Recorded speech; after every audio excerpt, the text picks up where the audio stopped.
Hannah, thanks for joining me. This was a really good opportunity for us to come together and start sharing a lot of the conversations that we have kind of ad hoc with people that are just out there trying to navigate changes in their own organization. Today, we're talking about a very specific theme, something that a lot of organizations we talk to struggle with on a regular basis.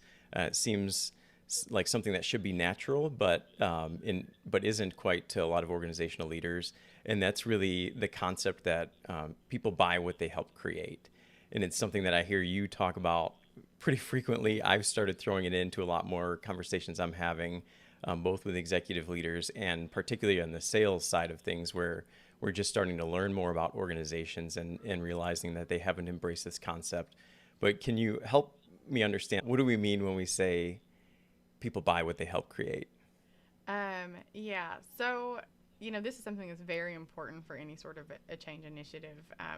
You know, uh, we introduce a lot of change, and sometimes it comes down, a top down approach from a change perspective Hmm. without taking into consideration the needs, the values, the priorities of the people who are going to be the most impacted by the change. And so, when you go out and you solicit feedback and you involve people and engage them in the change, they're more likely to buy in to whatever you're proposing for that change. And then they become invested in the success. Yeah. And when we say change, that could be any sort of organizational change. Any sort of organizational change, really. Predominantly we work with technology implementations, Hmm. digital transformations, and things like that. But oftentimes those are accompany organizational changes that kind of flow because of the technology. Yep. I've got a client now that we're working with that is navigating what a lot of organizations are, the whole return to workplace idea, that we're trying to figure out, what is that right model for organizations that had a central location in an office space, and employees were previously expected to be in there 100% of the time. And we've spent 2 years of our lives now remote for the most part. And so now we're starting to ask employees to come back to a place that they haven't been to in a long time. They're kind of set in their routines. They haven't quite figured out childcare, and so we're trying to navigate that. And I've experienced exactly what you're saying, pulling people in and asking actual employees where they're at with a change like that has helped bring down a lot of those walls. They want to feel heard. They want to feel like they've had input into the decisions that are being made.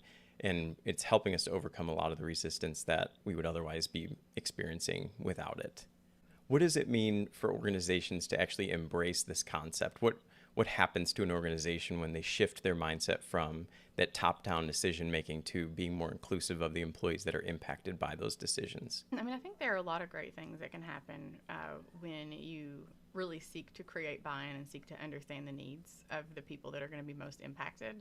Um, you know, when you think about what happens to organizations, authoritarian leadership has become a thing of the past. I think years ago when I started in change management, I would encounter clients or leaders who would say, these people are going to make the change because I'm telling them to do so. And over the years, they learned that that really wasn't the case. They might make the change in some instances, but they weren't definitely not going to optimize that if they didn't feel like they were a part of that creative process. Yeah. So, allowing these people to enabling them to feel considered and providing feedback and different things like that, I think it also helps organizations retain their employees. Like we're in the process of or a mass exodus right now, where people are just leaving companies because of one reason or the other, right? And there's opportunity for them other places. And so if you think about creating massive shifts in the way people work, if you're considering them and creating buy-in with them, it offers that retention, and it also offers the capability for sustainable change. So nobody wants to go make a huge investment in some sort of an organizational change and have people not adopt it, right? Like if you Yep. invest $5 million in a new technology and nobody uses it, how much is that worth? Not $5 million. Zero. Yep, zero. Yeah. Or whatever it's supposed to pay Excellent. in dividends post launch, right? Like, Yep. mm, Absolutely. Yeah, that makes a lot of sense. What about, so we do have these conversations frequently with organizational leaders. It does still come up, that whole authoritarian, they're going to change because we're going to tell them that they have to. Why is it so hard for leaders to make that mental shift? A lot of leaders that I've encountered in organizations, C-suite down to other executive leadership teams down to directors and those folks, they have gotten into their positions because they're really great at certain things, and sometimes the people side is not one of those things, right? And also I think it's a generational thing too, right? A lot of times when you've got C-suite leaders, they're a little bit older, and they may have come up in a world where authoritarian leadership was the thing. I was told what to do, and if I want to keep my job, that's what I do, and that's how I do it. And now we've got multiple generations in the workforce, and it just doesn't bode well for people who have grown up in a different environment. Yep. I've been seeing a lot of information out there about Gen Z entering the workforce and how their expectations are wildly different. I remember as a millennial coming into it, and some Gen Xers making comments about me lightheartedly in my generation being so needy. But Gen Z, what I'm seeing in a lot of the research out there is that their expectations are that they have a seat at the table that maybe their level didn't have in the past. And I can see that being a challenge for baby boomer or even Gen X executives today to be able to understand and relate to that and adjust their leadership styles accordingly. But it'll definitely be an interesting couple of years. That's right. And I think putting a spin on the value of really paying attention to what people need to make the change can make the case to executives for them to understand the importance of that. And so something that, we do often when we're going in and we're talking about, change management and investing in that, it's kind of like an insurance policy, investing in your people and enabling them to change, helping them make, I would say, a smooth transition so they're kind of thriving in this new future state versus struggling to go out and embrace it and adopt whatever it is that you're proposing. But we position it sometimes like, what is the people-dependent return on investment of this change that you're making, right? And sometimes, executives will look at it, and I think previously they may have said, 40% or 50%, but now when you start looking at it, I'm hearing more and more 90%, 100%, 100% of this investment, return on investment is going to be dependent on people actually adopting, using, optimizing whatever this change is that we're proposing. And when they start considering that, it's like the script flips in their minds almost like, oh, maybe we should consider the people a little bit more. Do you have any stories that you could tell of organizations you've worked with that maybe they didn't have this mindset in the past, and as you worked with them, they came to the realization that, we need to embrace this and made that transition? Have you worked with any organizations like that? One was a pretty big failure, right, for an implementation. And sometimes I think some of our biggest lessons learned are from the failure. So I'll share that one, and then I can share a success, for something if you'd like. But this one was a global provider of uninterrupted power sources. So some of the biggest organizations in the world, they were providing these uninterrupted power sources, for those groups. And what they were doing is they were embracing a digital transformation, but they were wanting to implement new technology so they could kind of combine these different organizations they'd acquired. So essentially, if you looked at the way the organization was going to flow, they wanted it was one major company who'd purchased 5 other companies, and they thought this new technology will help us combine the organizations versus doing the organizational work first, right? Then combining all of those things.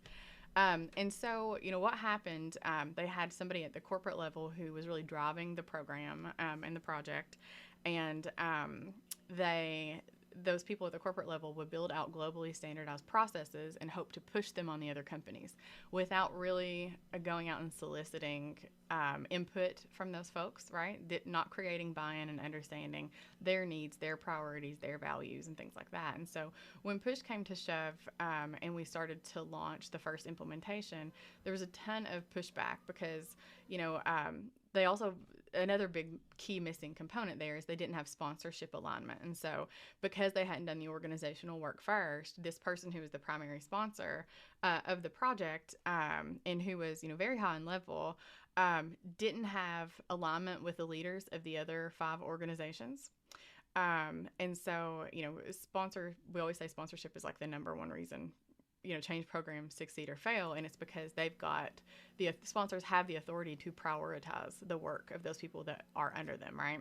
So the sponsor wasn't consulted about any of the changes from the other groups. So there was no buy-in there. This was something where this one person who was leading the initiative thought they could just bypass the sponsor and go down to end users and roll out this new technology, and they were just going to adopt it and use it because this is what we were going to tell them to do. And those end users pushed back, and the sponsors for the other groups pushed back too and said, we weren't considered. This isn't going to meet our needs. Nobody asked us what we were doing. And the technology, as it turns out, would have met their needs, but because they didn't feel considered, they weren't bought into the project at all. And that cost them, I think, six more months of cost for bringing in additional consulting services and things like that before they were ever able to launch those first groups. I've experienced something similar with an organization, actually a couple that are global, where their headquarters based in one country is trying to dictate the way things are going to be moving forward. They're trying to standardize processes, platforms, etc., for the rest of their global offices. And when we haven't included feedback from those offices, it hasn't gone well. And so that was a big lesson learned for me, is if we want to be able to roll out significant changes and standardize even globally, we need to make sure that those other geos are brought into consideration as well and able to voice their own requirements and concerns. Yeah. When we talk about this too, in both of these examples, I think it can be a little bit intimidating for organizations that have, I think you and I were talking the other day about an organization that's got 30,000 people impacted by something, right? Yep. So when you think about scaling this approach, what does that mean and how do we do it? And I hear organizations say, we can't actually talk to everybody. No, you can't, and we can't either, right? So figure out how to pull together a representation from those groups, people who also have influence in those groups, people who've got different perspectives that you can pull in, and make sure whatever you're doing there, it's creating that consideration that the full group needs to feel.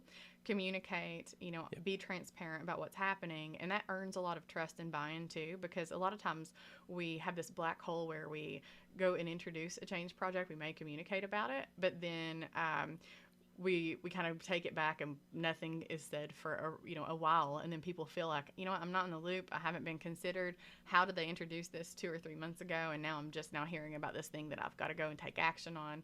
And so it's keeping kind of that constant communication line open. It also helps create buy-in that way. So how should organizations who aren't embracing this mindset today, people will buy what they help create, how can they start taking steps towards embracing it? Well, I think the first thing is really to develop a clear vision for what you're trying to accomplish from a change perspective. But keep that really in draft form, right? Develop the vision, keep it in draft form, and then go figure out how to build consensus with key stakeholders and influential stakeholders. And so, again, that doesn't mean everybody, but go take your ideas and your vision out and say, hey, what do you think about this? How would this impact your group? Can you give me some feedback on what's worked well for you guys in the past? And that helps create buy-in, so you're not creating like that black hole, from a change perspective. Then, it also allows them to be involved in a sense and engaged in some of the decision-making process if you can. So if you're just listening and adapting your approach when possible, and you're considering their values, their needs, and their priorities, you're going to go very far in creating buy-in for what you're trying to accomplish there. And then, earn their trust. Be clear, be consistent, be open and reliable. And then once, they're engaged, make sure you keep them in the loop. And I think doing those 3 things would be very advantageous in getting a great start in creating internal buy-in. So I think we haven't quite figured out the cadence yet, maybe every other week if our schedules allow for it. But our goal really being that we're able to share a lot of the conversations that we have kind of one-on-one with other people, so that they can learn to navigate their organization, their politics, their changes, their roles, responsibilities, and whatnot in a more efficient manner, so that they can overall improve the work lives of their people, which ultimately improves the personal lives of their people. So thank you for watching, Hannah. Thanks for partnering with me on this, and we'll see everyone next time. Dave.